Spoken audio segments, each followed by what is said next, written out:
This episode is brought to you by Prime. What if you had one more chance with the one that got away? Sam. You came home. Based on the best-selling novel from Carly Fortune. Every Year After follows childhood friends Sam and Percy as they reunite in the dreamy, nostalgic lakeside town of Barry's Bay. Love can be hard to find. So if you're lucky enough to find that person, never let go. A second chance at first love. Every Year After, now streaming only on Prime. Oh my God, are you really that far behind? What? Devin was like a whole second behind. We blame it on lag. That's all that matters. Well, we have fixed this problem before by just being in the secret channel. There's a secret channel? Is this not the secret channel? No. Oh, right. I'm in the wrong server. Oh, and he left. Yeah, we go to the other place. I'm still waiting for the gentleman to meet us here. Where's the other place? You fools! You haven't given me my privileges! Surely he figures this out. I don't know what to do. I'm still recording. Devin, Yeah? it's in the other server. Yeah, I know. Remember that thing that no one has done? He still hasn't done that? No one has done it! God fucking damn it, Jordy. All right. Truly business as usual. I fucking hate this. I also hate this. Twice. This is twice, Jordy. I know you're going to listen to this. Give him his fucking permissions right now. This instant. Did he not already give it to you when you asked for like the third time? No! Jesus fuck. Remember that time I pointed at him and I was like, hey, you, I see you. Put the permissions in the bag. I remember that. I had made the assumption that after finally grabbing him by the scruff and looking him in the eye with your demands for the third time, he finally acquiesced, but clearly he did not. I thought so too. He like clearly acknowledged that you needed them and then just went, all right, No, I guess. he gave them to me in this server. I know I specifically said both servers, so that's on him. Whenever that came up, I definitely said both servers. So That's crazy. oh my God. And the best part is all of this is getting cut from the episode because it makes no sense to anybody listening. This is beautiful. Dave, if you hear this, it doesn't matter if the people have zero context. Us berating Jordy, leave that shit in there. The audio goes through Jordy first anyway. So Dave, you're petitioning the wrong person. Petition Dave when you want cool sound effects. Petition Jordy when you want something left in. Petition Jordy when you want something done and then watch him ignore you. Petition Dylan when you want snacks. Yeah, I was going to say, isn't this literally leading us back to the same conversation we just started having? Which is, get him by the scruff. You're like, listen here, give me my stuff. Put the stuff in the bag. He's like, okay, fine. But then you get like a bag of lint and you're like, what the fuck is this? And then he's just gone. Yeah. And it's just, you realize you're holding onto a bag of straw. Yeah. He just straight up roadrunners it. Mimi. Me. And there's a dust cloud.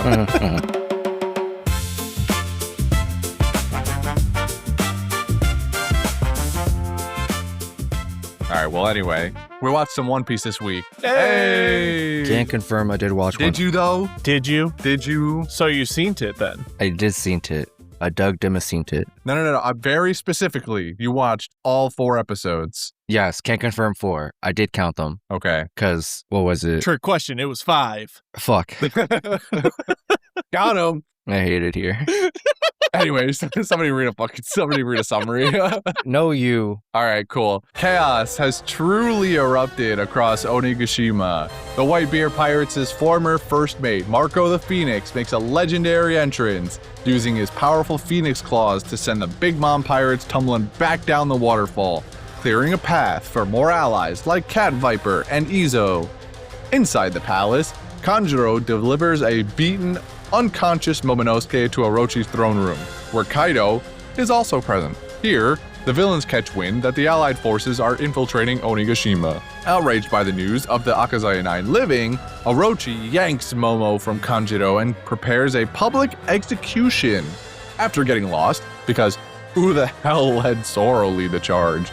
Luffy and Zoro brush through enemy lines, with both of them honing their new skills against waves of beast pirates.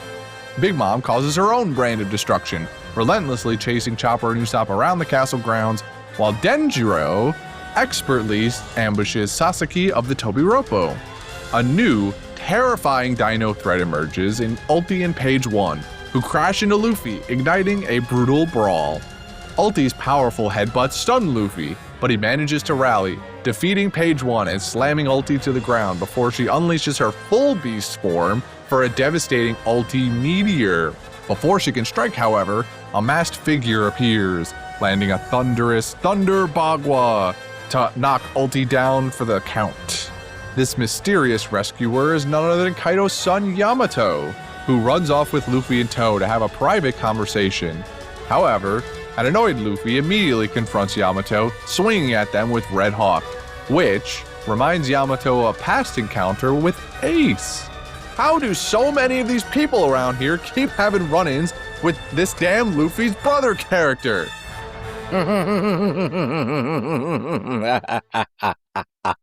Nice. Yeah, man, it's somehow Ace is truly living up to his father's name by just having an interaction with everyone ever. Luffy's brother is really getting around. I just, everywhere we turn, somebody's had a run-in with him. A la every old person has been on Gold Roger's crew. It's almost like the writer, is trying to force you to like a character, but then, they didn't do the work beforehand before killing him off, and now they're retroactively doing it to make you care about them. What? Did someone say something? I'm sorry. Actually, I should look up Ace's popularity on these polls. There's that one going on right now, right? That's on for like another 2 weeks or something. Yeah, but that one feels super mega rigged. That's a global one. This is crazy. So for anyone not aware, I think it's finally closed by now. But for the past couple of months, I guess Shonen Jump or whoever runs it exactly has been having a popularity poll for One Piece characters. And this time they opened it up globally via a website. And it wasn't a one-time vote. The poll lasted for however many months. And you could vote numerous times. I don't know if it was numerous times in a day, but regardless, you could cast numerous votes. We had our people in our community choosing a new vote based on the vibe for that day. Like, what was it?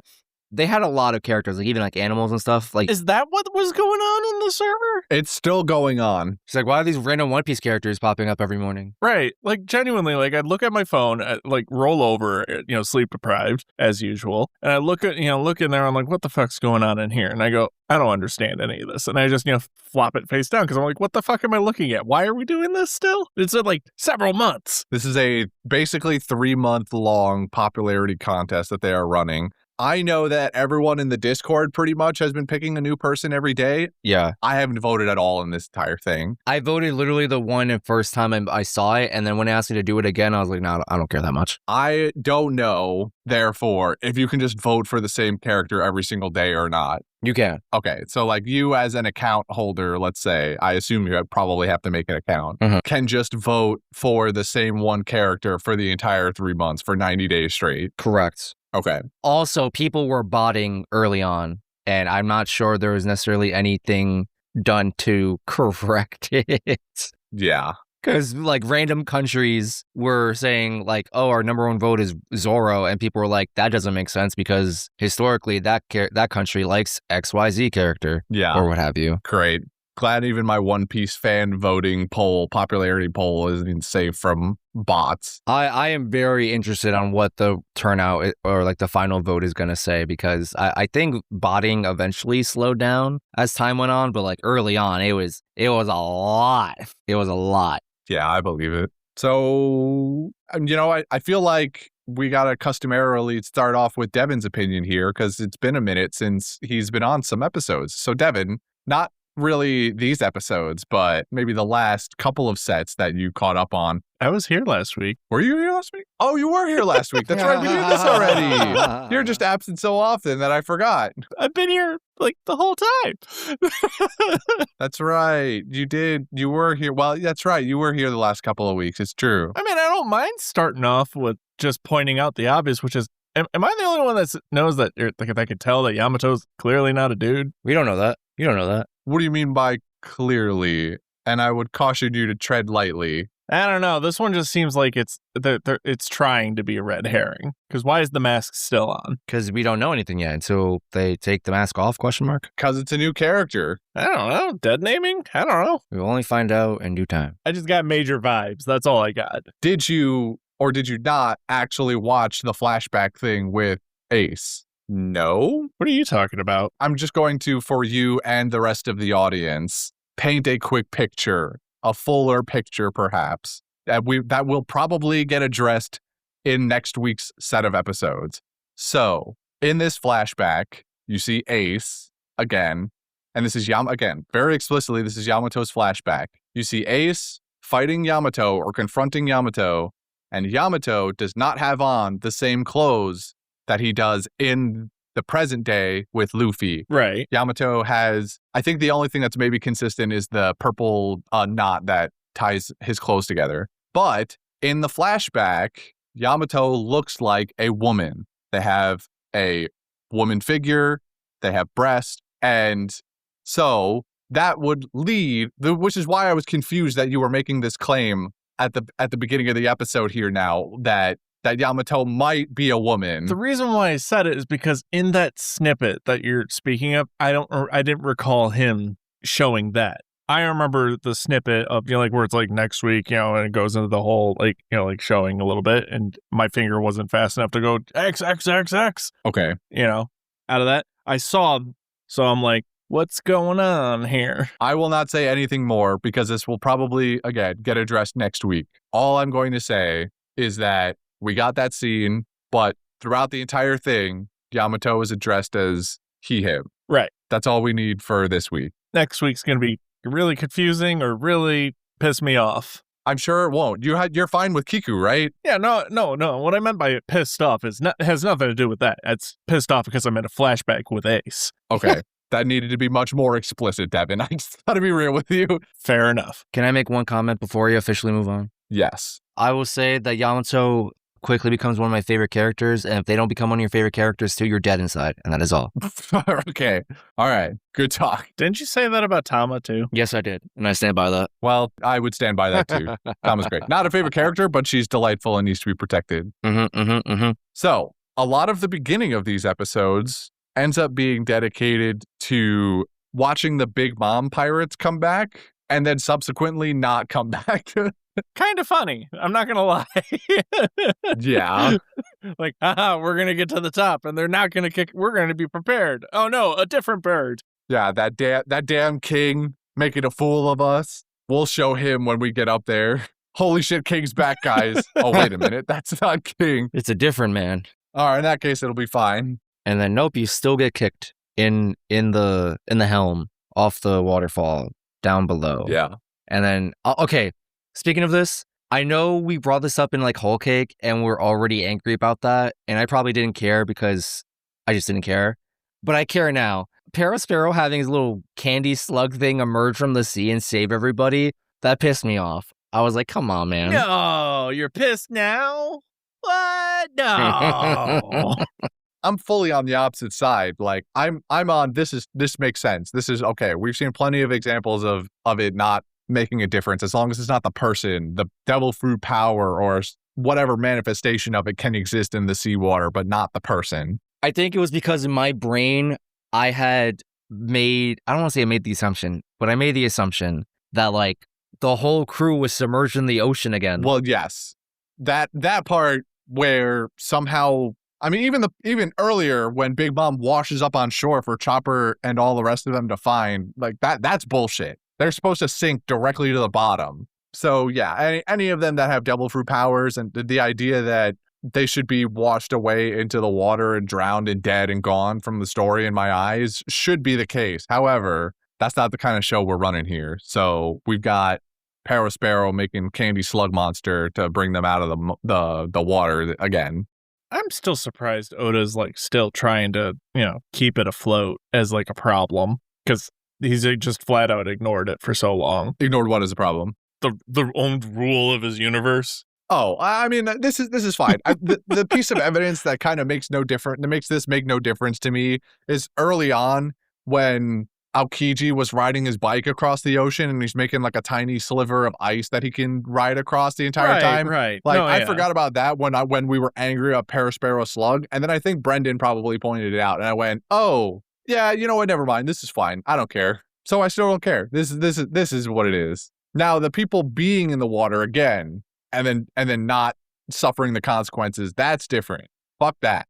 Yeah, that shit's stupid. But anyway, Marco's back. Still mad about the mammoth guy not dying, but then surprised he's a fish. I mean, that's a special case because fishmen, right? So I mean that right. I'm okay with that. He did it right. He just was he cheated the system and his fishmen, so he just sat at the bottom of the ocean. He had admin privileges. Exactly. I'm super stoked to have Marco back. Marco's a fun character. Same. However, I'm more excited for Izo to return to see their Wano brethren. Yeah, I care more about that than seeing Marco, genuinely. You care about Izo coming back? Yeah. Okay. It's been a while, I guess, that Izo. I totally forgot Izo's name. So shout out to it popping up in the summary for me to remember. Izo is very noticeably angered by the state of Wano now, and which rightfully so. He has been gone for so long, and shit has just absolutely hit the fan. And I think in some regards, there had to be some inkling that this had happened, because Kaido occupying Wano was already known. But because he's tied to Whitebeard's pirates, he can't do anything about it. So he's probably been stewing in this anger for a while. Now he gets to do something about it. And this kind of made me, think about the quote-unquote prophecy about the Akazaya 9. So now that Kanjuro has been outed for being, naughty, naughty, bad, bad, technically, the prophecy's still true because Izo is coming back. So they could take the place of the other Akazaya that was, it's just, interpretation. Because they're still technically a retainer of Odin. I see what Devin's putting down here.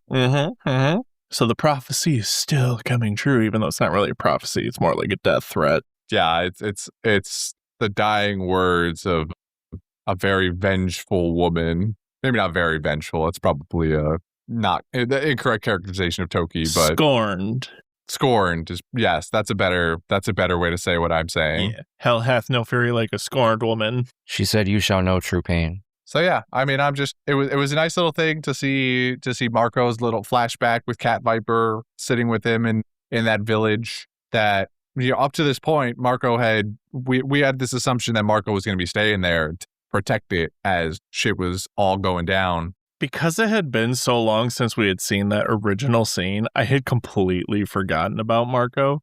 So seeing him back on screen, like when he first showed up, I was like, why the fuck is he here? And then, yeah, and then seeing the flashback, and I was like, oh, right. It's been over 2 months since I've continued watching this show. It is, and even further still since we actually even saw that scene of Marco in the village. Yeah, you could be forgiven for having forgotten that little tidbit. But for like a millisecond, I was pissed off. We didn't actually get any confirmation that he was coming. That is still a surprise. He implied in the scene that we saw that he was going to stay and wasn't going to join and help them. But then we got the little tidbit in this episode where Cat Viper mentions a little bit extra information, and he's like, oh, hold on. You have said some words that I like, and I am going to come help you guys because of it. I have been swayed. I have been swayed on this day. So he did. So that I had the same reaction to you still, where he shows up on screen. Well, I guess it's more accurate to say probably that when the title of the episode played and spoiled what was going to happen in the episode, I went, what the fuck is he doing here? Because the episode is literally titled like Marco the Phoenix shows up or something like that. No, it's the reinforcements, Whitebeard's crew or something like that. And I'm like, I think it calls out Marco though. It does call out Marco. Oh, it might. But like when I read that, I was like, okay, I guess this is happening this episode. I don't know why. I think you are closer to right, because I think it says Whitebeard Pirates First Commander or something like that. I think that's what it did. And I just remembered that it was Marco. They really gotta stop doing that, in my opinion. You should. Yeah, they won't though. I feel like it's fine when it's the beginning of an episode because you're like, well, you're already here. Who cares? I think it's worse when you stick around for the next week on blank, blank, blank. No. It's worse when it's the beginning of, because like the next week thing, you could like me seeing the snippets of next week, like that's on me. When it's the title of the episode and like you have no correlation of or like what's gonna happen or like the reveal, it's like why couldn't you be more like ambiguous about it? You just had to go, Whitebeard be coming, big old neon sign. I like were you? I mean, okay, you didn't watch Power Rangers growing up, right? I mean, I But did. this can apply to like literally any show ever. But like, you know, you're a little kid, you're watching Saturday morning cartoons, and then it was like, okay, you have the Power Rangers theme song play, cool, and the opening credits, and then the credit title is The Sixth Ranger Appears. Are you gonna be mad that like they told you that? No, but if I'm watching the Super Bowl and the Super Bowl opens up with the Red Sox win, even though I know that's not the right team or the right, game. No, you got it right. You got it right. You know what I'm saying? If I see that, I'm like, why the fuck would I watch the game? I don't know, man. If you're starting the One Piece episode, you're already here. I don't know. Who cares? They told you Mark was coming back. There's so much more to the episode. That's my stance on it. Let the plot device happen. Don't announce it. Is there anything else that stands out in these episodes for you? How about we do that instead of kind of going down the list here? What was something in the episode that made either of you in particular excited, if there was anything? I loved Ulti. I'm not gonna lie. Mm-hmm. Those bits, that bit is just it's like taking two character, like personalities and smushing them into one person, and it's beautiful, and I love it. I like Ulti's design, and then they have pretty cool color palette and whatnot. I got also flashbacks to Monster Hunter World. Giant chicken. I also laugh at Ulti's hair every once in a while because it just looks so much like a jellyfish to me. It is. I really like the texture of Ulti's hair. It's really cool. Even the color palette with the blue and pink. Speaking of character designs, wasn't there already a Spinosaurus character earlier in Wano that we'd seen, but then they got the shit bopped out of him? It was page 1. You saw him again. Yeah, that was you also saw the exact page 1. same thing happen today. So it's the same person. Okay. Because I thought it was a different person then. No, that was page 1. We just didn't see their human form. We only saw them in dino form. See, now it's coming together, full circle. Page 1 just began his ass beat.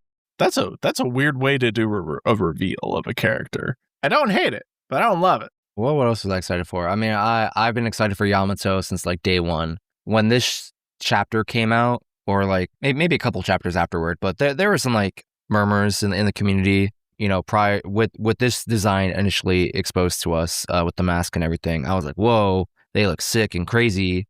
So the only like introduction I ever had to Yamato was many moons ago. I'm talking like 2 years ago. It was just the name. And I was hanging out at my nerdy bar, but when it was open still, and there was a person there who was telling me, I do a podcast, blah, blah, blah, I do One Piece. And they're like, oh my God, I fucking love One Piece. I have a Yamato cosplay. And I'm like, my brain went, who? And then they went, oh, I'm going to show you photos. And I was like, no. No. And I was like, no. No, bad. Don't tell me anything about that. Also, I have to talk about and absolutely glaze the adventures of Tank Commander Chopper and Sniper Usopp because... Oh, I thought we were just watching the movie Fury. I don't remember enjoying this adventure for them as much as I did watching the first time. For the second time around, I was so invested. I was like, this is great. There's like really cool, like damn near cinematic, like color shading and grading and whatnot as they're just whipping around the battlefield. Freaking Usopp, Chopper's telling Usopp to Tokyo drift the tank so it can be dodge the incoming cannon fire and then hit him with the Uno Reverso. Them initially encountering Big Mom was funny. Yes. Especially when we were all led to believe it almost worked for the first like 5 seconds. Mm-hmm. I think it was like they run into Big Mom because she opens her window and being like, what's all that commotion outside? She stares at Chopper with a blank face. Episode ends. You go to the next episode and you run back that scene and Chopper's just like, Usopp telling him, he's like, yo, just pretend you're a beast pirate and you're on patrol. And he's like, hi, I'm Tank Commander Chopper and I'm on patrol for the Beast Pirates. And he's like, don't tell her your name, you moron. And she's like, oh, okay. Closes the window. She's like, that little raccoon looked familiar. The way they animated was so funny. It was like she had every flashback of her interaction with Chopper recently on Wano. And there's just someone with a marker going like, yep, that's him. Mm-hmm. Yep, that's also him. Yep, that's him. And she's like, as she's slowly putting it together, her eyes become more like squinty and like evil. She's like, wait a minute. And then she busts out the window. She's like, come back here. Usopp just takes the foot off the gas on the tank. And Chopper's like, we have to trust in Frankie and believe that he built this tank tough enough to withstand even Big Mom's attacks. And I'm just here like, okay, I kind of agree with you that Frankie is that dude and 100% could build a tank to withstand Big Mom's tirade or whatever. But also, why did you just flat out stop moving the tank? Pardon me, ma'am. My name is Tank Commander Chopper, and I'm reporting for duty. Why did he give her a fake name? If you need anything, ask me. I'll be on security for the banquet. Oh, I see. Thanks for your service. She bought it! That was close. Wait a second. It's you! You're the Straw Hat's little pipsqueak raccoon, aren't you? Driver is up! Retreat at full speed! Retreat at full speed! Roger! The amount of times that they just flat out just stop and stare, it's just like, run. What are we doing? Why are we braked? Like, imagine, like, fucking watching Jurassic Park. Like, every single time the T-Rex was, like, just far enough behind, they stopped the car. Yeah, no, it wasn't even like it was stopping. It felt like they were putting it in park. That was the real comedy of it all. The part that threw me off in the whole sequence was, well, one, the Nazis.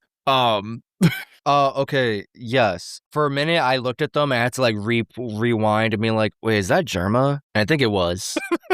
Looking at like their belt buckle. And I was like, oh yeah, I forgot you guys are like working for her now, I guess. Because they didn't even introduce themselves as like Germa. They were just goons who popped up from the Shadow Realm. I didn't even process that. I just saw the helmets and I saw the artillery. I was a little taken aback by like the modern-ish gun warfare that was depicted here too. And that's why in my head, I just deleted this as this is a bit. The amount of inconsistency with the weaponry in this show, where it's 1 minute we're flintlocks, next thing you know, you have a fucking howitzer. Well, you're gonna tell me you didn't appreciate Zoro fighting some goons who had Tommy guns, bro? I mean, is this the most unbelievable thing, or is it just the... No, it's not the most unbelievable thing.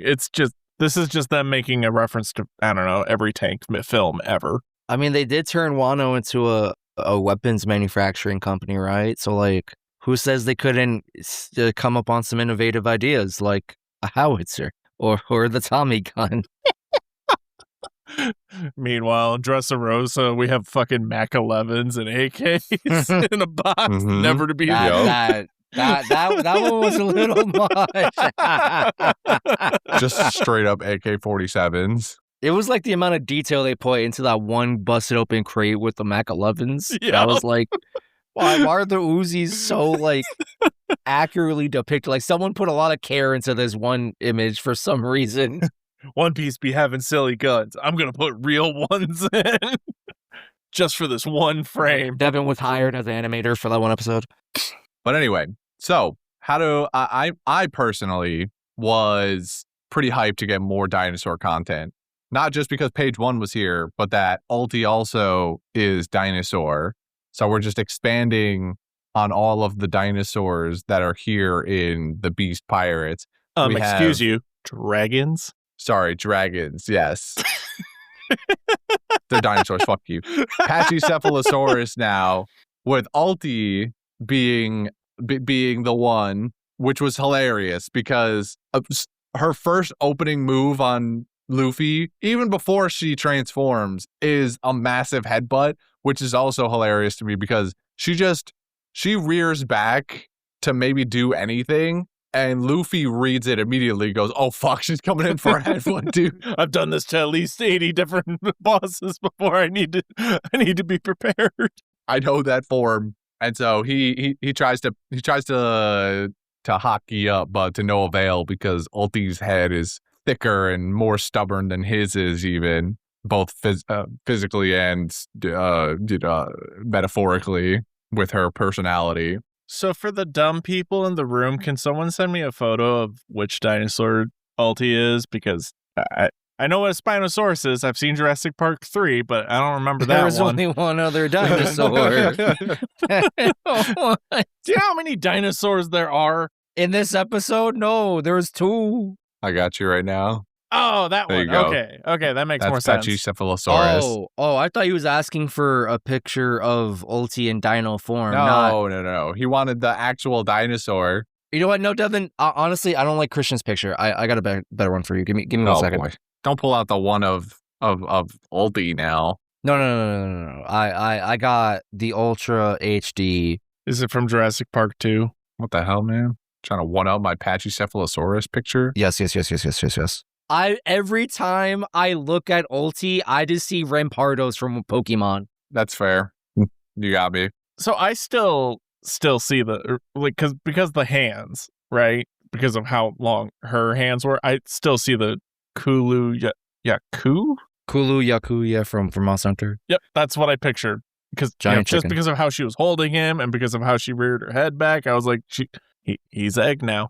He is egg. The one thing I don't appreciate, I'm assuming this is like a hybrid form, I guess, for Ulti.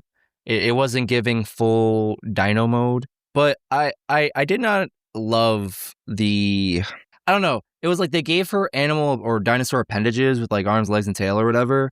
And then they gave her, I guess, like a couple extra horns. But like, I don't know. I would have appreciated her skin tone changing to match like her dinosaur skin.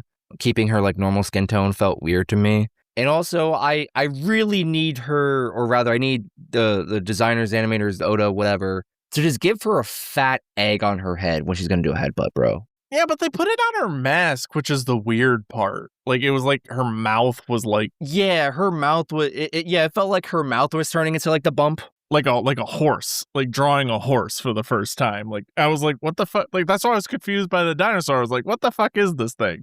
Like, I get it, the bit is that, they wear masks and, like, I don't know, whatever the design choice was behind that. But why? When you go, like, with all these double fruit of, like, the Zoans, they always, like, do something, like, quirky with it. And it's like, that one is, like, that threw me off. That's why I didn't recognize the dinosaur. Okay, to be fair, after examining this picture that Christian posted, a full Pachycephalosaurus does kind of have, like, a snout. I just got to say, I think that I don't think they're trying to make the booper her mouth. I think that's just an unfortunate coincidence with the color of her mask, and that the mask is going over what would be her normal snout. Mm-hmm. I don't think that's supposed to be the booper. I love how we're all in a agreement that the yellow part is the booper. It's the booper. Yeah, the big shiny hard spot on the top is the booper. I thought you were calling. When I heard booper, I thought of nose, because I just called that thing an egg, the egg on her head. Yeah, that is true. Your version is the snoot. You boop the snoot. Yeah. I do agree with your point though, that all of the Zoans, right? They have three forms. They have their what is supposed to be their normal form. So for them, it's their human forms. Then it's full beast mode, and then there's some hybrid form in between. But typically, I think the hybrid form for Zoans does tend to err much more on the beast side, where they'll like, if it's in the case of these guys, they're human, but they have qualities of the beast that they're becoming. So their entire skin tone would turn the color of the animal, and then they'd get like the claws. So I think that I'm disappointed from a standpoint of, because I'd bet you any amount of money that page 1's form is basically just going to look like a bipedal, normal humanoid Spinosaurus, like human sized, but is going to look like a Spinosaurus. And this Ulti's is fan service, because she's still got a mostly human woman form. That's right. That's where I'm at, and that's where I'm disappointed in this, because she just gets the arms and the legs, and her horns grow a little bit bigger. How dare you put tits in my dinosaurs? That's what I'm saying. I agree. It's just more fan service on top of an already fan service heavy show. Just give her a real hybrid form, man. Mm-hmm. Make her half dinosaur, half human, not quarter dinosaur, 3/4 human. Okay, Christian, I'm not trying to play devil's advocate here, but it might appear that I am. So I just want to preface with that. So you, as the person I know you as, you like dinosaurs, correct? Love them. Do you also like women? I do. Now, do you necessarily want / like dinosaur women or women dinosaur? I'm not sure how to properly phrase that. What? Oh, are you asking if I'm a scaly? Yeah, for simplicity's sake, I guess that's how I'll phrase it. You have one new message. Translating. Disney and Pixar's Hoppers is now available on Disney+. You could say that again. Critics are calling it Pixar's funniest movie ever and a wildly entertaining ride. Blizzard Potato. It's certified fresh and verified hot. Now we party. This is incredible! Wow, I am clearing the rest of the day. Disney and Pixar's Hoppers now available on Disney+. Rated PG. I would say no. Okay, that is my stand. No more questions, Your Honor. I know he's a scaly, but I just can't prove it. It's the meme of the guy from Dexter. Yeah, he's in the car. He's just Moving on. I feel like we spend a lot of time talking about individual topics. We have brought up Yamato, but we have not brought up what Yamato has done in these episodes. he booped the snoot. He boops the fuck out of the snoot booper. Home run. Straight to 999% in Super Smash Bros. Just takes that baseball bat, just winds up into Ulti, and Ulti is down for the count, super fucking quick, with the same move that Kaido uses to one-shot Luffy as well. Which implies that anybody can technically learn it, that it's not devil fruit based. Oh, okay. Yeah, sure. Yeah, that is a fair assessment. That technically Zoro could learn it. Oh. You think Zoro's going to be the one to learn it? Oh, God, no. But, Well, hold here's the on. first one you said. well, I mean, it's an example. It could be fucking Usopp. No. I'm taking this agenda and I'm running with it. I think Zoro's going to learn Thunder Bagua. He's going to use his new Enma to learn Thunder Bagua. And Mabagua. Yeah, Dever brings up a point that I want to fight a little bit. So you believe that with Yamato's ability to use Thunder Bagua, that this proves that it's not a devil fruit related ability. Okay, sure. However, I want to push back on that because what if it is? So Kaido has dragon fruit, Momo has dragon fruit, and granted, Momo's fruit was manufactured. He's the Timu. He's the Timu Yeah, one. but like, what if Kaido's son Yamato also maybe has manufactured dragon fruit, or just has maybe some other type of dragon fruit that is similar enough for Thunder Bagua to be a dragon only move, and that means Momo can learn Thunder Bagua. Momo's going to end the arc by Thunder Bagua Kaido in revenge. Yeah, man. I wouldn't be mad. That would be poetic, but that gives Oda too much, credit. So no, that's not going to happen. All right. If Luffy's not the one bopping him, what is this show really? Maybe the expectations being subverted in that way are better for the show. Cap.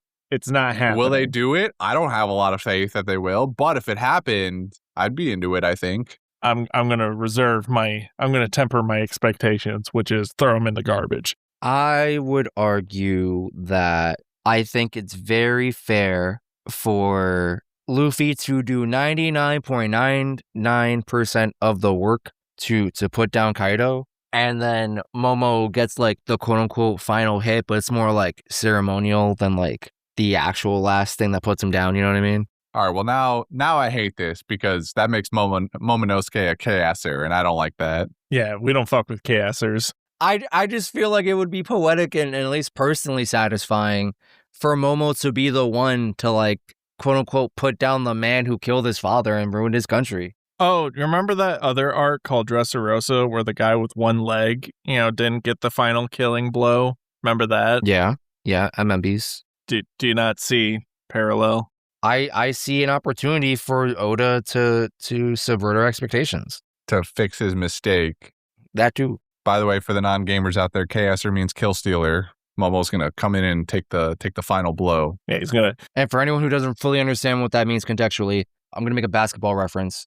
It's kind of like an alley-oop, except it's bad in the sense of like you didn't mean for the alley-oop to occur. You went for the straight-up three-point shot, and your teammate went yoink out of the air and made it a 2-pointer by slam dunking it from your arc. And if you're not a sports fan, then I got nothing for you right now. You just have to Google it. It's like changing the oil on your car, but then someone else puts the filter on and says, yo, I did it. I changed the oil. And for anyone who doesn't really care about cars, I would say this is like when you're in school and you did all of the work in the group project, but the group gets like any amount of credit ever. Gets a grade. Yeah. Like you deserve the A. Your teammates don't, but they get carried by you. Surely everyone can relate. And if you didn't go to school. All right, well, hold on. All right. Yamato crashes in after we see a bunch of scenes of him being chased by some other no-name goons that nobody cares about on the Beast Pirates. And busts in because they're chasing him because he started running into the party hearing that Luffy was around. So now not only is Yamato actively going against the wishes of his father, but we have another Luffy fanboy on our hands. I was kind of hoping for like I'm your number one fan and be like, nuh-uh, no you ain't. Barto is. Bro, Boa Hancock is right there. What are we talking about? Who? Never heard of her. But it'd be really funny too if Yamato said that and then the whole arc just stops and cuts to Barto somewhere and just like it does the whole sneezing bit. It's like, he's picking his nose with his pinky or something like that, and then he's just like sneezes. It's like, huh. That would have been so fucking funny. And there's still time. There's still time for this to happen because Luffy and Yamato are on. Well, Yamato has gotten on Luffy's bad side here. So if they end up making amends and Yamato explains more, we can still get that scene. So I'm gonna hold out a way too ridiculous amount of hope that it happens. It seems to be the case. Maybe not. Maybe I won't speculate too much ahead of asking you the question anyway. It seems to be that Yamato knows about Luffy through Ace. But what do you think? What do you think the interaction between Ace and Yamato was? Like, why was he fighting Yamato in the first place? And maybe this is less of a question for Justin because he knows future knowledge, maybe. But Devin, I know too many things. Like, where's the connection here? We already know Ace was on Wano back from his interactions with Tama. Right. But what kept him there enough to end up talking to Yamato and getting into a fight with Yamato? So I'm going to propose a trope, and it's enemies to lovers. Hell yeah. Okay. So it starts off at first with hippity hoppity, you're on my property. And Ace is like, no, I'm not. And Yamato's like, And they, bing, bang, boom, fighting, draw. They relate. Man, I hate my dad. Oh, yo, same. And then awkward tension. Then he leaves and he refuses to elaborate ever again. I'm with this. Okay. That's what I got. So Ace is there to, because the one piece of context I guess we do get is that Ace is there to fight Kaido. And Yamato is defending from that. So Ace ends up there to fight Kaido, finds Yamato, they fight, ends in a draw. They become attracted to each other, and then Ace still leaves because he's part of the Whitebeard Pirates. Like what? Yeah. And they're on Onigashima, by the way. Like in this flashback, that's where they are. So maybe a better question is, what was Whitebeard doing there? Not a damn thing. I don't even think he was there. If he was doing anything. I guess he probably wasn't there. But then, why is he sending Ace after someone he knows is probably going to outmatch him? Or did Ace go there on his own? I don't think he did. I think Ace did it on his own, because they all 800 ships or something like that in Whitebeard's crew. I don't know. Sure, we'll say 800. Fucking you keep track of that shit. Ace just fucking dipped. It was like, I'm gonna fight the big guy because Dad is mad at him. And then he went out there to fuck shit up, meets a cute little girl, and then, shit goes south. And he's like, all right, I'm out. I'm with Devin. I think Ace has shown the tendency to go AWOL and just do what he wants when he's passionate enough. Also, I would imagine that they're actually, you know what?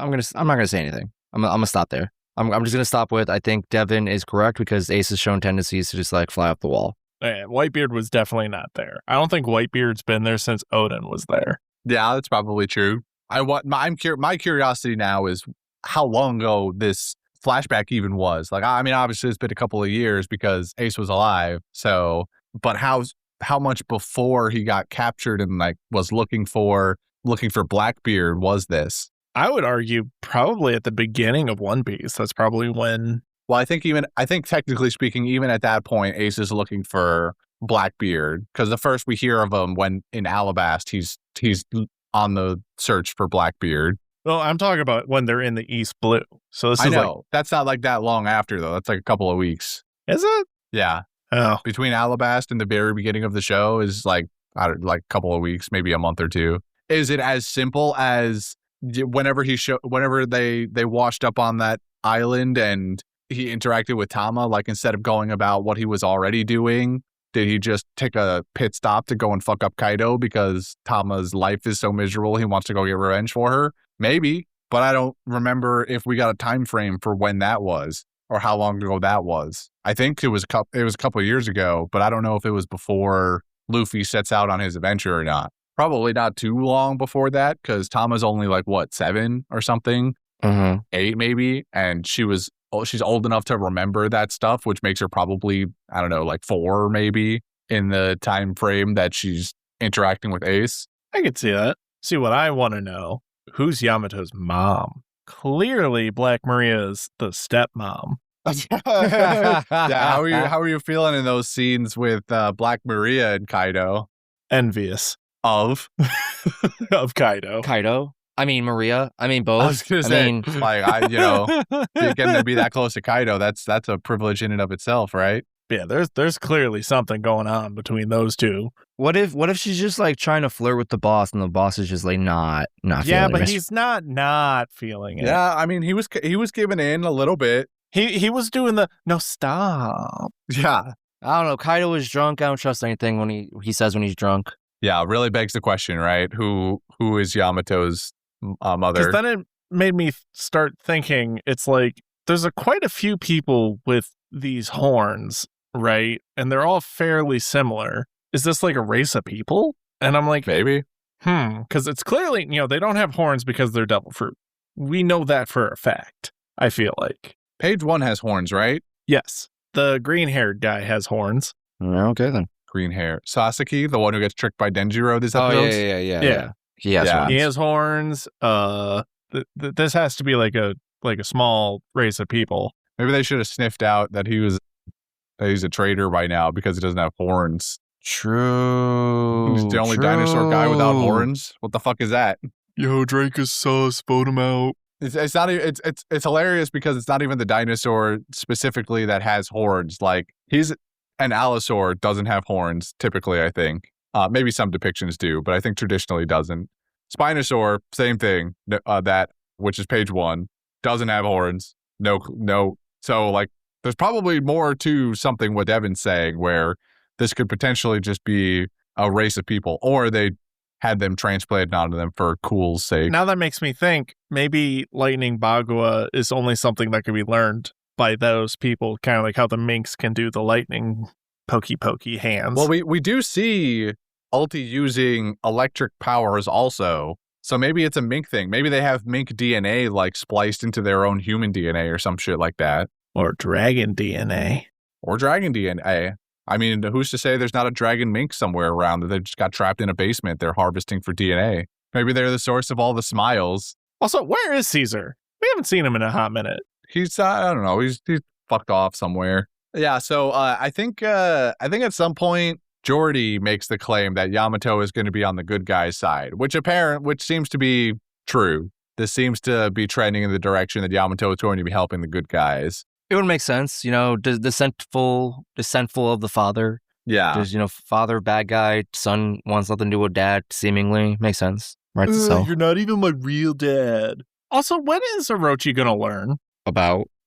He's doing the evil villain monologue thing of, haha, we're going to hang up the person and make a big show of it. Like, just do it. Just Nah, man, it's about sending a message. Nah, yeah, it's about sending a message. How many messages does this motherfucker need to send out to people? All of them. There's still a resistance. He needs to snuff it out. Until the Akazaya 9 are snuffed away, then it's over. But, like, quite literally, I'm pretty sure, like, he wins the war if he fucking does that. Like, there was no recovering after that, really, except for with the daughter. Yeah, which he doesn't know about, by the way. Right. So, like, in his mind, he wins. Why is Momo still alive? Kill him. Not saying that Orochi's, should do this. Well, he has to make a spectacle of it. One, to kind of burn out the last flames of rebellion from these people, right? Like, if you kill their ultimate leader. But they're not even on the main island. This is just to fucking Kaido's crew. This makes no sense. Well, sure. But the point is that it's going to be in front of all of who he assumes he knows the resistance is going to show up to the island. Like they don't know that they're not there yet because long forehead guy doesn't see any of them. He just looks in the harbor and goes, "Oh, there's no extra ships here," which, of course, Kinemon brilliantly, because he's the master tactician that he is, has them sink all their own ships so that they're not recognized or not seen. So he doesn't know that they're there. He just assumes they're going to show up at some point. So Orochi is setting up for that in particular. Do you want to know what sends a message, faster in that scenario? A head on a pike? Yeah, a fucking head on a pike. Yeah, a dead body. Nah, you gotta watch it happen. Odin style. Oh, wow. Like, that's worked the last 8 times. I mean, it worked for everyone except his own retainers. Everyone in Wano is pretty beat down after watching Odin get fucking boiled alive and then domed, one-tapped by Kaido. But then, what's his name? The Laffy guy. Killer? No, the other Laffy guy. The Laffy guy. Oh, you're talking about the one who got crucified before? Yasui? Yeah, him. Okay, I see your point. Authoritarian characters in fucking animated series. Jesus Christ. If you're going to be bad, be bad. I see your point. However, Orochi hasn't messed this one up yet. He's gonna flop. He's gonna do it, and it's gonna be dumb, and it's gonna piss me off. It's already pissed you off. I think trying to kill Momo publicly would be a good play here for all the reasons. All right. We should probably talk about that little sneak. What's his name? Blue-haired dude, peacock hair. Denjiro? Yeah, Denjiro's little bait and switch. How that fucking just worked. Yeah, they did kind of lightly off-screen it. They just went, "Hey, buddy Sasuke, yeah, I'll join you for a drink." And then they lead him down a dark pathway, and Sasuke questions nothing, gets jumped by a bunch of Denjiro's guys, tied up, and then that's just kind of that. He's coming back, right? I'm sure we'll see him again. Like, if they leave Sasuke out of the rest of the arc and we never hear from him again, that would be the wildest choice. Honestly, though, I wouldn't be mad. I think that would be really funny. He'll find a way to get loose, or somebody will break him out. Who's who will come up on him and be like, "You stupid fuck, like, look what you got yourself into." But I think that's it. Unless anyone's got anything in particular to kind of talk about. I'll just mention briefly before all the kid heads get mad at us. Like, Kid showed up in these episodes. Him and Killer fight some people.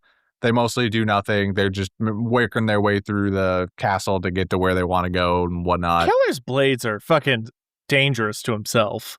I feel like the Captain Kid pirates don't necessarily have fans. I think Killer has fans, but that's about it. Really? You don't think Kid has fans? No, I don't. You're insane. That is wild. I think the meme of useless Captain Mid is widespread, rampant, and very popular, and the majority Eustace Mid. Useless Captain Mid. Useless Captain Mid. No, but it's Eustace Kid, useless Mid. Yes. That is fucking great. Yeah. All right. Next week, we're watching 992 to 995, another 4-episode stint. Who's got quotes? The only thing that really stuck out to me is just that moment when Chopper and fucking Usopp. Wow, Usopp, thank you. I'm blanking on names this week. After, like, they shoot at her, like, for the 8th time in a row, and they're just like, she's, like, they have those, like, epic speeches, and it's like, it just cuts to them, like, like, going, like, pretending to still be in character, but they're shitting their pants. That's the one that stuck with me. Driver Usopp, the target is down. The history books will tell of our victory today. You just got us out of a tight one. Good work, Tank Commander.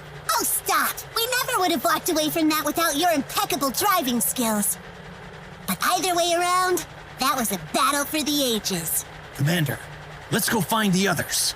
You're right. Let's go.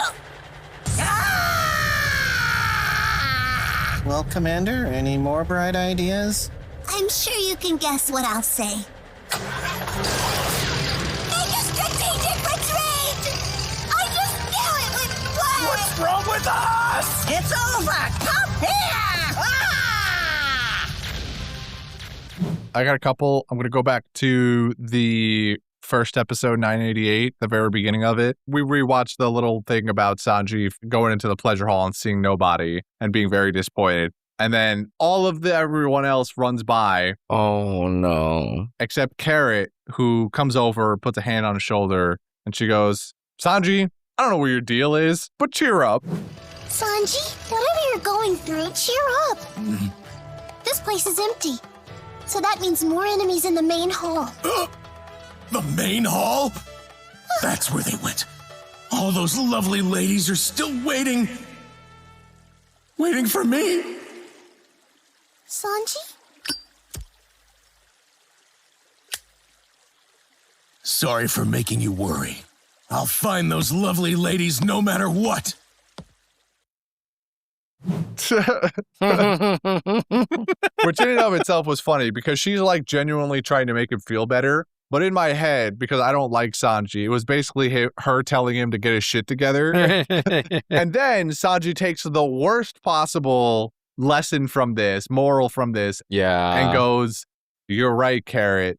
I should look even harder in here because there has to be women somewhere in this building. And then he goes off and to look for women in the pleasure hall and beyond, which is just fine. Get him out of here. If this is what he's going to be like, then get him out of here. Agreed. 989, Tank Commander Chopper and Usopp are firing on Big Mom. And there's the moment where, which by the way, we didn't even talk about it when we were mentioning this. Big Mom Bomber or Bomber Big Mom was the fucking dumbest thing.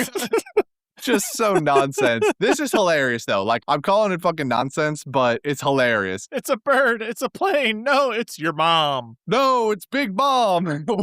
and so they pop up, but then in that moment, they twist the Brachio tank around, shoot her in the face with the main cannon. Oh, yes. And then Chopper pops out the top. And he goes, here's some extra candy. Enjoy. I forgot about that. Yeah. Throws a regular ass grenade at her. Or into her mouth, I think.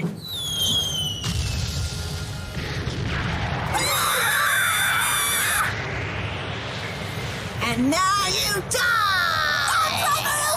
It's time! Got my sights on her and she's in point blank range. And now the cherry on top! Enjoy! This is what I mean, but earlier about the whole fucking just like we're just ignoring the fact of like the technological advancement of this world as like, yep, here's World War II grenade, here's howitzer. Like just fuck it, we ball. All right. Yeah, look, a lot can happen in 2 years, man. That's why I was just like, this is just a vibe. I get it. This is dumb, but I get it. You gotta ride the wave. You reminded me of like how awesome I thought it was that these characters of all people were straight up like standing up to Big Mom in the tank with like a certain amount of fearlessness. Yeah. And I was like, that's pretty sick. And then, we go back to reality. We're like, oh, fuck, we're just two dudes. Pretty new for both of these characters, but I'm here for it. A lot of shenanigans happened. Real Shin Godzilla vibes. Whole time. Truly. Last quote is from Luffy after Ulti and Pepe show up. Ulti is getting mad at Luffy, claiming that he harmed Page One. And Luffy looks at her, looks at the stairs, looks at her, looks at the stairs, and goes, you're the one who slid down the stairs using him as skis. Whom do you think you are, hurting him like that? You're out of line, pal. Only I'm allowed to bully Pepe. Huh? You were the one surfing on him down the stairs. I didn't touch him. I was what? Hmm?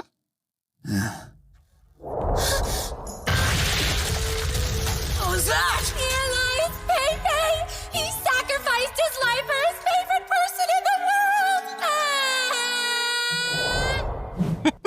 And then we have a whole, in Ulti's mind, a run back of which is maybe the best use of flashback ever, actually. Agreed.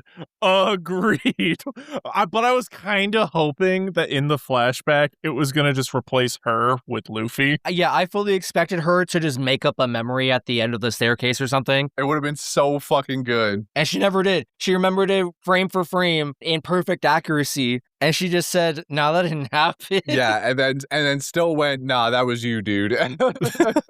So that was great. That Luffy getting accused of bullying Pepe. I would have been so happy if they just left Pepe on the floor. Just like didn't acknowledge the fact that he's done. Yeah, it was good stuff. Anyway, that's all my quotes. So with that being done, we're going to move on to Gabe's fun facts. Gabe's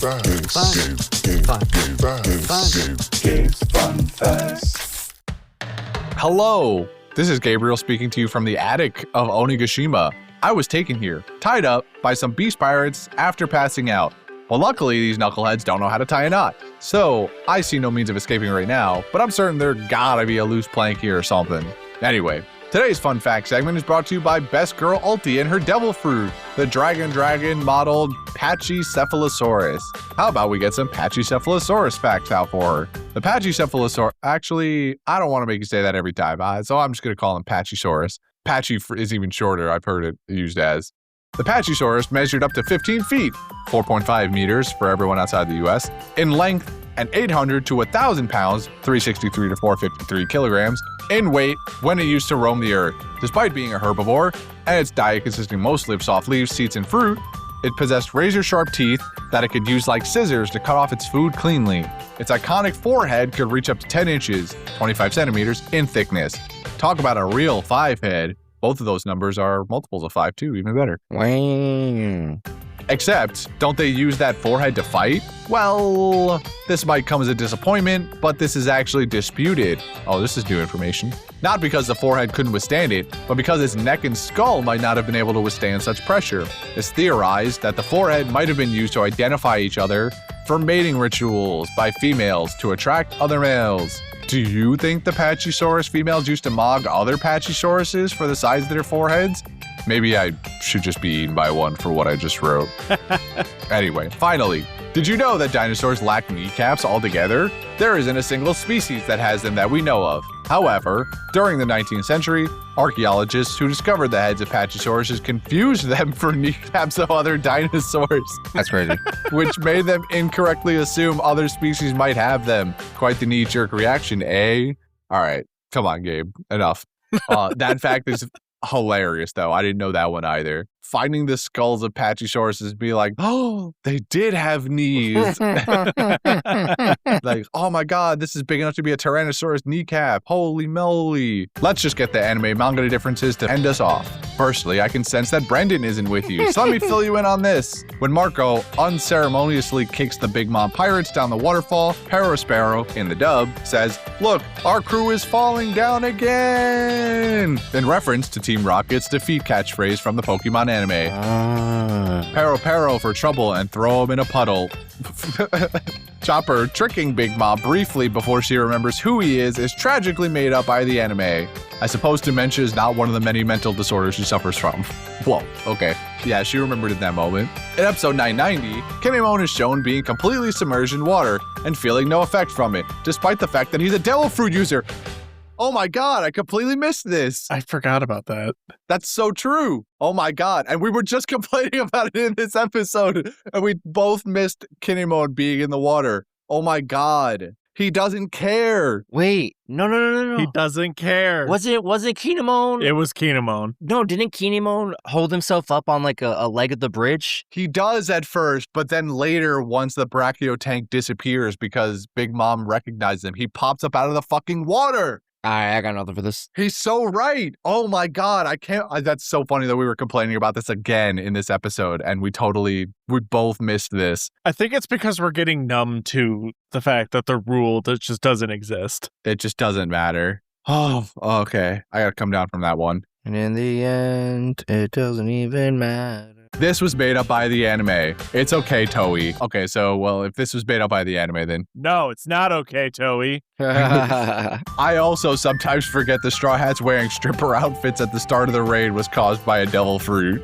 Ulti throwing a rock towards Luffy before fighting him. This was made up by the anime. How rude of her. Her parents must have forgotten to teach her manners. Oh wait, her foster father is Kaido. Never mind, this makes sense. When Ulti grabs Luffy in her hybrid form, she actually never manages to hit him with a headbutt in the manga, while she does in the anime. I don't have anything witty to say about this, so here's a different fun fact. And now for something completely different. Ulti never takes off her mask in any One Piece media, but she has been drawn without a mask, by accident. She has the big lips like Kakashi does, doesn't she? Oh my god, what if? In chapter 10-12, during a brief panel, Oda forgot to give her her mask, and just drew her with a normal mouth. You know, I was thinking this. This was a question I was maybe going to ask Devin, and then just forgot. About like, what do you think is under her mask that she wears it? Apparently the answer is nothing. She's a normal person. I just imagined it was like a COVID thing, like I want to give cosplayers, who are COVID, because I assume this is when it came out. I think she predates COVID, but sure. Actually, maybe she doesn't. Like my thought, like for the character design, I was like, this is just to give cosplayers something to wear. The manga version of her has to predate COVID. There's no way. I'm going to keep reading Gabe's fun facts. This was fixed in the volume release of the chapter in volume 100. Whether this is what she looks like under the mask is uncertain, though it's notable that in a piece of concept art by Oda that he drew while designing her, he once envisioned her having a long lizard-like tongue. Freaky. When Luffy states that he's going to be king of the pirates, the beast pirates stay silent in the anime, whereas they laugh in the manga. Good correction, honestly. I can't believe the subordinates of a fictional tyrant would have the audacity to be so rude. Finally, when Luffy comes out of the lower stage in episode 990, Page 1's tattoo is misspelled as Peage 1, P-A-G-E 1 in the anime.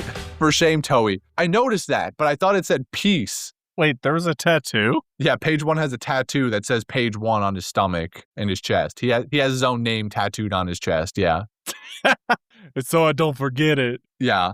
No regrets type shit. I did notice this, but I thought it said peace. And I totally, again, I forgot so many things to bring up in this episode. Yeah, I thought it said peace, and I noticed that. I was thrown off by it. I didn't read it.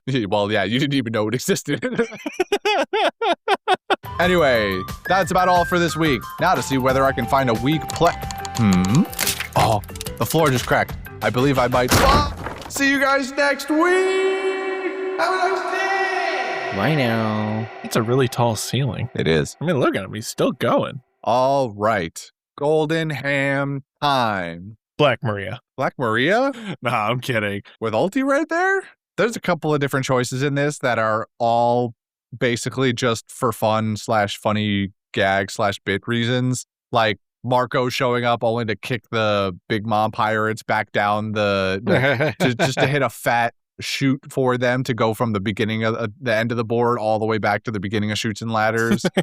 There's Tank Commander Chopper. Oh yeah, I'm all in on Tank Commander Chopper, honestly. I'd be willing to give it to Tank Commander Chopper. I'm also willing to give it to Ulti just for more along the lines of, I don't know, just cool factor, I guess, is probably more. I mean, I just thought she was funny. I don't disagree with you, but I hate it. She is funny. Her bits are fun too with Pepe. I already need a tiebreaker. I think I'm going to play my flag on Chopper just because I don't want to vote for the villain for some reason this week, but I would not necessarily be upset with either. I'm going to put my chips on Kuyaku Ulti. I kind of like Ulti more than doing like the Tank Commander Chopper or Marco for that matter, even though I'm the one who brought up both of them. He was not even anywhere on my bingo list. I'm going to be real with you. Yeah, his is the most bit oriented out of any of them. So Ulti it is? Question mark? That's where I'm at. I'm going to write it in, and Devin can continue looking for whatever it is that he's looking for. Cool. The nerve! You better tell me your name so I can carve it on your gravestone! Before we move on, I wish to confirm that Ulti, her first official chapter reveal was in chapter 977, which released on April 13th of 2020. Oh, so it is post-COVID. Yes. However, I will add the caveat that Japan and just, I guess, maybe East Asia in general has a different culture around healthcare. Right, yeah, like that. Like they've been wearing masks for forever. They've been masking since before anyone even knew masks you could get from like CVS, bro. That's what the cool kids did. I don't know if it was cool. They were kind of dealing with a whole smog problem for still. That too. Yeah, but like the anime taught me that, only like the badass characters wore it because they were like, cool. They weren't listening to school rules. Yeah. They were like bad and they held like wooden swords because they were like, we're going to mug you for your lunch money. So remember, kids, if you want to be cool, wear a mask. Wear a mask all the time, preferably a pink and blue one. All right, Justin, have we any fan mail?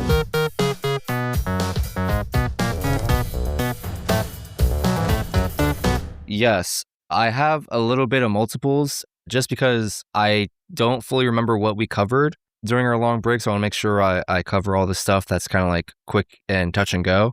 So first thing up, we have a email from Luke from Maine, and they write, so I'm listening to the episode covering 969 and 974, and Brendan was asking some questions that even he doesn't have the answers to. So it made me think, dang, you guys are getting fairly close to caught up. My question is there a plan for when you're caught up?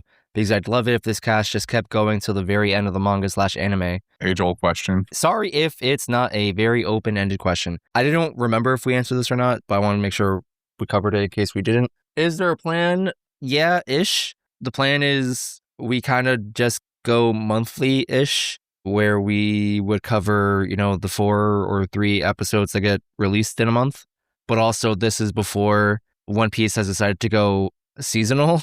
So that's throwing a pretty fat wrench in our plan, but, we'll figure it out when we get there. Fuck it, we'll do it live. The main takeaway that we can really give you, we don't know what the schedule will look like anymore, but we will not be transferring to the manga. We will pretty much be anime exclusive the whole time. That has always been the plan. The plan has never been to turn this into a manga reading podcast. I have made it very clear. I can't read. Yes, Devin only looks at picture books. The literacy rate in our country is pretty poor, so we're struggling here. It's devastating. That is the most assurance I can offer you right now, Luke. Thank you for your question. It's been a while since somebody's asked us about this, and unfortunately, it hasn't really updated too much. Other than that, I feel like the anime going seasonal has thrown the fattest wrench in our plan. But it was like, okay, yeah, we can go monthly. When they go, when we catch up to the anime, we just have a longer break.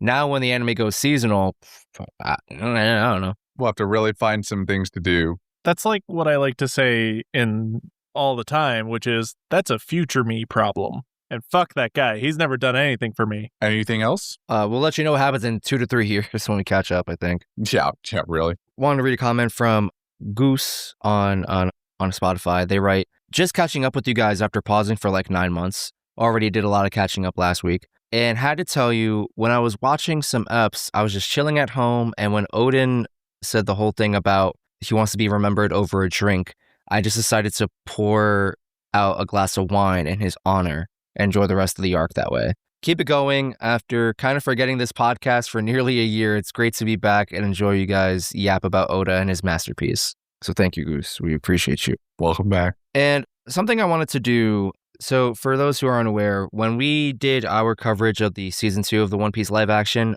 we basically just recorded all of that in bulk in like pretty short amount of time. And then obviously it took 8 weeks for all that to release. So plenty of people were like commenting and giving us their thoughts about the show, but like we couldn't comment on it because we had already pre-recorded all that content before anyone could even like give us their thoughts as they were going episode by episode along the way. So I thought it would only be fair to like not ignore those people as best I can. And I guess just like every week from now on, just go over some comments sure, from the live action as we proceed. So we're going to cover comments from episode 1. Fire King writes, my biggest problem is it feels like Dora the Explorer sometimes. When Luffy's doing something before he's executed. Yes, he is laughing and still laughing. This doesn't need to be an hour long though. Matt writes, my wife strongly agrees with Brendan.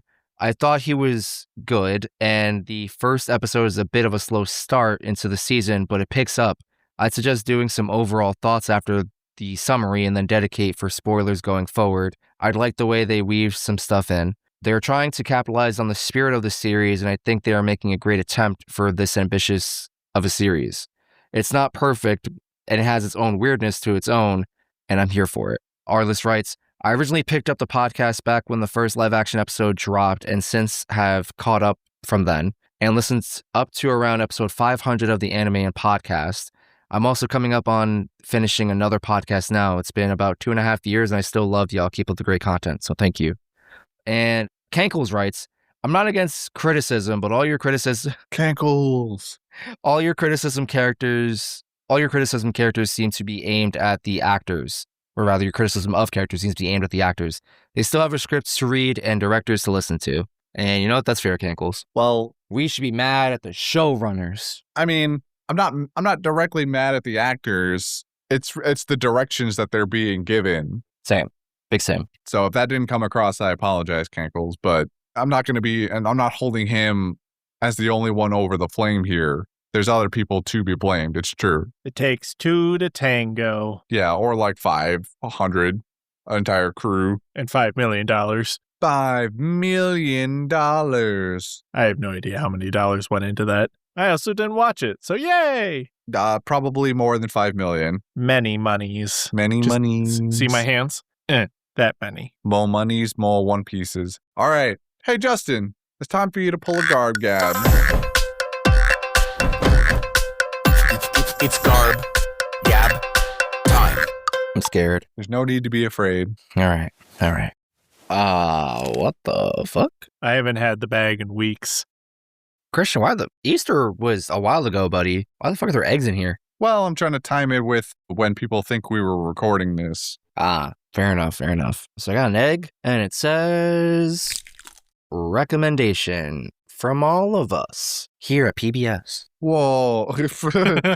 This week brought to you by PBS. Who wants to go first? You know, in lieu of anything more substantial, one of the things I've been enjoying right now is having found a little bit more time to play video games. And nice. One of those video games that recently came out was Slay the Spire 2, sequel to Wouldn't You Know, Slay the Spire. Honestly, it's a fantastic sequel that I think transcends the original piece of work. Which doesn't happen very often. Not often is it that a game or anything for that matter, a movie, a book, the second one ends up being better than the first one that made a name in the first place. It's just been cool. I've put a lot of hours into it, and it has co-op, which was not something that I thought would be integrated into a game like this. How? They have done it seamlessly. It's awesome. You each you can pick it. You can pick the same character. Or all pick different characters, and the bosses just scale the health up. And it's just been a lot of fun. I haven't had so much fun playing a new game in a long time. It's the first time in a number of years I've jumped on a game within like a week of it coming out because I was so excited about it. I heard so many good things. Normally these days I would wait weeks to hear news about the game before investing into it, but I heard so many cool things about it, and it was a game I already enjoyed the first time around that I had to get on it, and it was a great decision. Interesting. Devin, you still need a moment? No, I got mine. So, since I was gone for so long, I had to do something with my time. And what's the best way? Oh, that's right. More anime. Nice. Recently, I have been diving very heavily into the original timeline of Gundam. Oh, boy. Oh, yeah. So we started off with a Gundam, and that's my recommendation, is Gundam Origins. If you ever thought about getting into, Gundam and you see the old 80s show and you go, yeah, but I don't want to jump forward in the timeline and not understand what the fuck's going on. Gundam Origins is that happy, beautiful, sweet spot of it's canon. It's, right before the original moments of the show, and it kind of sets the tone and the setting as a whole. Because right now, as a person who's actively watching the old 80s Gundam, yes, it is painful, but it's very confusing. Jumping in and watching Origins, it makes a lot more sense, and I'm more emotionally attached to it now because, it has the modern, animation, and it's just really good storytelling. watching an 8-year-old kill people, mwah, chef's kiss. So yeah, Sweet. Gundam Origins. Justin, what you got? You know, I was thinking about it because I haven't necessarily been doing too much. I mean, there's been some new music, but I don't know if I necessarily want to recommend that right now for whatever reason. But I did start Marvel Rivals again for the first time in like 6 months Oh, no. because they introduced a character called Devil Dinosaur. That's not my recommendation. What my recommendation is this show I've been watching on Hulu or really anywhere. I was looking for another like first responder drama to fill the void as 911 went on season break. The Pit is producing its third season as we speak, I believe. Mm-hmm. And so You picked up Grey's Anatomy, didn't you?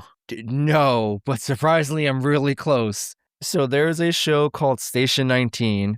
It is a firefighter show in the Grey's Anatomy universe. Oh. Like, the fire station is 3 blocks away from Grey's Anatomy Hospital, or whatever they call it in the universe. To the point where there are so many crossover events that happen in Station 19 that it has given me the urge to start Grey's Anatomy, because I just, like, sometimes stuff just happens that doesn't get recapped enough for me, and I'm like, I think I want to go find the Grey's Anatomy episode just so I can finish the story that they were, like, depicting. If you want to, you know, if you're into like first responder dramas like I am, Station 19 is pretty cool. I will say that, and this might be a selling point or a negative for you, it is so messy, bro.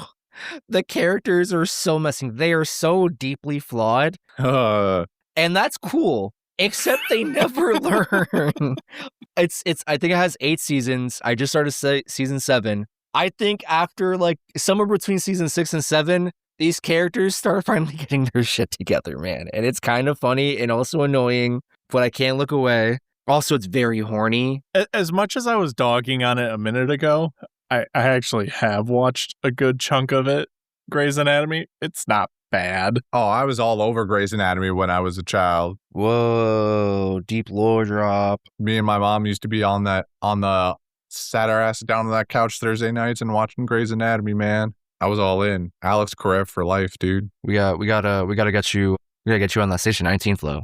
I like it. It's messy. It's a little too horny for me sometimes because, man, especially in the beginning, everyone just loves fucking. But yeah, that's a Grey's Anatomy special also. I highly recommend the show if you're into that kind of thing. Devin, please do the thing. Visit pandasightings.com to support the show. We also have 2 other shows, Panda View, where we review different media, and the Panda Sightings Podcast, where we simply just yak. Lots of P's in this. Available on all major platforms. Fuck! Nailed it. Oh, yeah. Just like every time before. Stuck the landing, just like Orochi.